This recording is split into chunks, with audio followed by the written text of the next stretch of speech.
Welcome to Gaia's Love, a podcast of brief messages to help humanity bridge the gap to the new earth. My name is Vivienne Gerard. It is my delight to be a scribe for consciousness today, sharing the wisdom that flows through from Source. Here we go.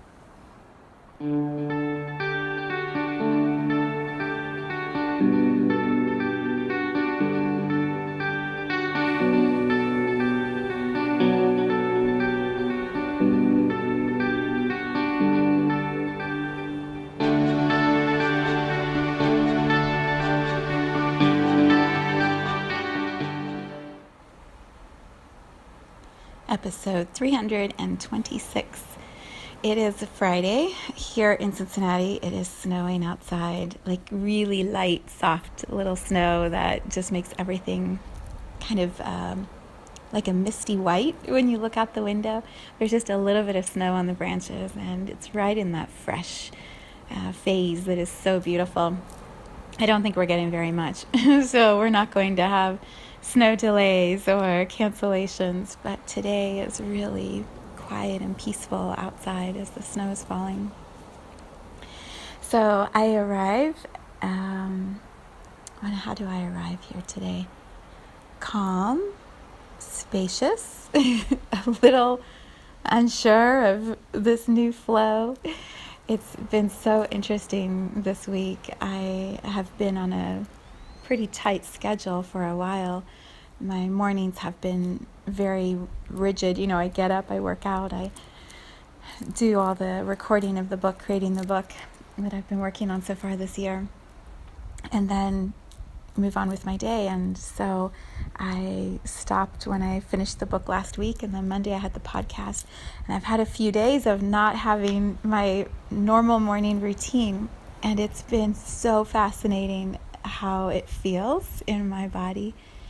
And so I'm going to ponder that for a moment with you in case you have some matches to this. There are paces or speeds, I believe, that many of us get used to traveling at in our lives. For me, I've always felt like I'm going 80 miles an hour. And I know people who go 100 miles an hour energetically, and some who go 5 miles an hour.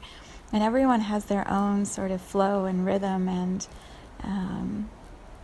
tempo that they function well in, or that they get accustomed to. Perhaps that's a better description. They have a rhythm that they get accustomed to. And when we are in a busy time or a highly scheduled time, or we're in creation of something powerful moving through us, we can learn to accommodate a much faster tempo than normal. And that's where I've been. I had that cocoon over Christmas and New Year's, and then it was like full on creating this book and bringing it into fruition. And so Monday I did the podcast, and Tuesday I'm like, whoa, what do I do now? I mean, I have plenty to do. I have many projects and things that need to be completed, but the impetus, the energy that had been driving me for many weeks was complete. So I wasn't quite sure what to do with myself, and it was also really cold outside, and I didn't want to go for a run, and I wasn't motivated to do yoga. So the last few days have been fascinating to watch myself and just see what I'm like when I'm not moving really, really fast.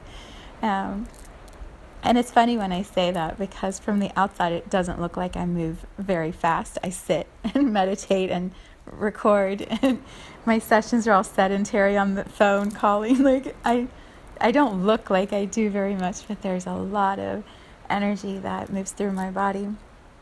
And so when I don't have that direction or focus for all of that energy to move, it can be a little unsettling for me, and I kind of have this sense of, what do I do? What do I do with myself? It's so funny, because my husband and my son both had an experience with saying this to me over their vacation time. There was a whole day where they would have nothing to do, and at the end of the day they're like, that was boring. That was a boring day. I didn't do anything. And that's kind of how I've been feeling this week. I have lots to do, and also, I don't know, what do I focus on? What do I do with myself? And so it was fun today knowing there's a podcast on Friday, and so I can focus that energy. But what I've been starting to realize, as I take a breath, what I've been starting to realize is that the pace of my life has been focused on accomplishment, because I have had this internal call within myself to share, to reflect, to bring through whatever this wisdom is that wants to be shared. And in that calling, I'm going to title this podcast Call to Greatness. In my own journey, in this call to greatness, this call to sharing, there has been a drive that has moved me rapidly along my path to make sure I get all those things done. And now feeling like much of that is complete, there's still a lot I will do, and there's still much to be shared and brought through, and my journey is in no means over. But there is a sense of the checklist I had for myself that must be accomplished in this lifetime. That checklist is very much complete, the big items. And that's an amazing feeling inside of myself, and also like, whoa, really? Like, is that true, and is that possible, and how does that feel? So as I have watched the news, there has been quite a lot of stories in the last week or two about death and destruction and endings and sudden completions. When we do a life review and someone famous, for example, has transitioned, the checklist happens. What did they do in their time here on earth? How did they perform? And how are we all measuring how they performed? And what has been so beautiful to watch in the news, particularly with Kobe Bryant's passing, is how it shifted. Many of the stories I saw shifted from results and data and accomplishments in his physical abilities and his professional life to a focus on the man, the human, the integrity, the leadership, the way in which he cared for others and cared for his family. And I love that is what many are focusing on. When I feel into this title of call to greatness, we each, I believe, as souls come into this human journey with some very big grand plans and some large intentions of how we're going to make our impact, here in the world. I believe as souls we all have big dreams that we bring with us into this planet. And the living of life, the day-to-day monotony and activity can pull us down into a forgetting of any sort of big dreams or big drive or big greatness. And we get very comfortable just going through the routine of the day. It takes a lot of courage to remember our dreams, to verbalize them, and then to begin following the path towards creating those dreams. And so that is why when someone reaches those levels of greatness, we are in awe, right? We can look at them and go, wow, how did they do that? That's amazing. When we look at the lists of the accomplishments that Kobe Bryant had, for example, wow, did he learn how to master the physical body and work as a team and be comfortable with all eyes on him and pressure and intensity and still succeed? Like, there were some things that he truly mastered, a soul in a human form. And also look at his family, look at the pictures that have been posted of how he connected intimately with his children, his daughters. Like, oh, it's so beautiful to see and feel the love that exists in that space. So when we see that happen, when we see greatness in front of us, it's inspiring. And it can also be a motivation for us to look inward, to stop looking at all the other examples around us of greatness and turn our lens inward. If we are to align with Gaia, with Earth, as I described in Monday's podcast, if we are to be the worker bees and she is the queen bee and we are in her hive, what if each human was able to move towards their own individual greatness? Can you imagine what that could do for all of humanity, and what humanity could then offer back to this earth, to this planet that we are so blessed to be in? There is never, let me see how to say it the other way. There is always room for each one of us to achieve our greatness without it taken away from anybody else. There is so much space for every single soul to accomplish their dreams and not take away from anyone else's dreams. And sometimes we forget that.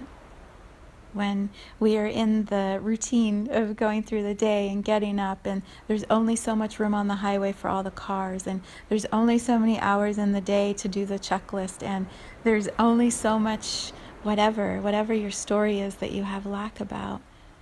When we buy into that, we forget that there actually is this immense energetic spaciousness.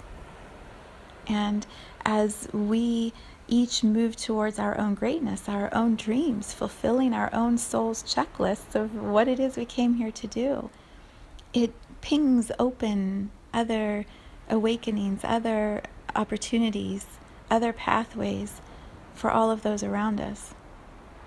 When others see us achieving our own greatness, our own expression of who we are as a soul in a human body, we inspire them to then do their own path to greatness, and all of us expand.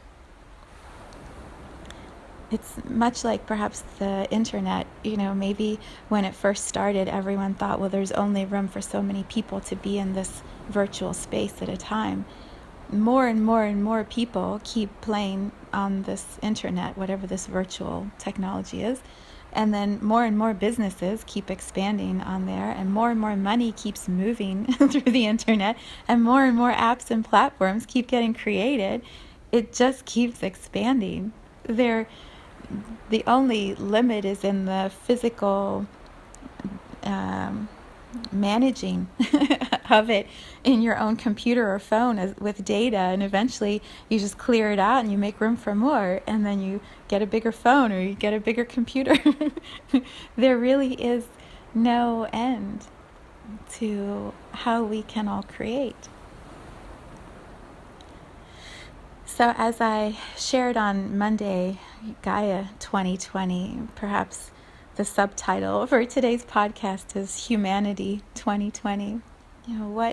What is possible for us as souls in human bodies in this next year?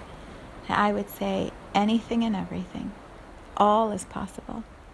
What is it that you want to focus on and create? And can you align with that? Can you allow room for that? Can you tune into the greatness of your soul and then start expressing that? Because we really never know in the human mind how much time we have here to create and share and move along that continuum of greatness. Did Kobe Bryant know in his mind how long he had? I don't know. I would guess not. Did his soul know that there were 41 years in which he could create? Obviously, because his soul has completed his journey here, its journey. And so maybe that's part of why his expression was so clear and focused and intense and powerful, and his results were so dramatic. The time was condensed, and so make the most of it. I don't feel like we need the pressure on ourselves of a deadline or of believing that there is an imminent end. But I do believe when we are focused on greatness as a theme, as a vibration to continuously tune to for ourselves, why waste time on not moving towards our greatness? Why spend days in monotony and boredom and frustration and drudgery and, I don't know, the fog, when we could constantly be moving towards our greatness? For me, what that feels like is, how do I show up each day present? How do I trust my intuition on, who I should be communicating with, or how, that's not quite the right words. When I was channeling the book and writing the book, I was so focused on that process that there wasn't much time in my day for chit-chat or casual conversations or updates with the people around me. I was very focused. And now that I don't have that rigid schedule, what I'm feeling, and this is what I'm adjusting to, is, there's so much room for just these nice conversations, for getting on Facebook every once in a while and actually just reading some of the updates, and I don't know, like just listening to music and making dinner. Just sitting, I took a little nap on the couch with my son the other day. It was so nice, just a half hour, like chill. There's room for these extra beautiful moments, and that's an expression of greatness also. It's a choice to be so present and so here that all this love just flows, and that is greatness for me. So the definitions are different for each one of us, but if your intention is to fulfill that soul's greatness this year, or move towards it, focus on that, align with that, and let's see what happens. Let's see how we expand. And as we're doing that, Gaia's going to be doing her thing, and we're going to be learning from what she's teaching us at the same time. Oh, it's all so interconnected and so beautiful. Okay, that feels like plenty of rambling for this moment. I have a really fun Friday ahead with just lots of beautiful activities, and then a 3-day weekend. My husband is off work on Monday, but I will be back for the podcast on Monday. So I wish you just a lot of spaciousness and so much love today.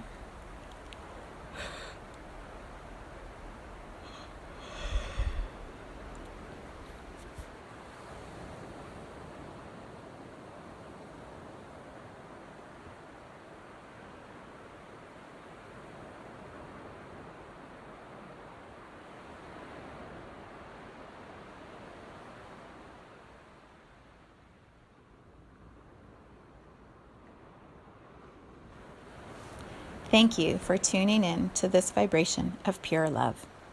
I invite you to join me on Sunday mornings for an hour of meditation, visualization, and energy healing, where we realign our mind, body, spirit with Gaia and Source. You can learn more at mysouljourney.com.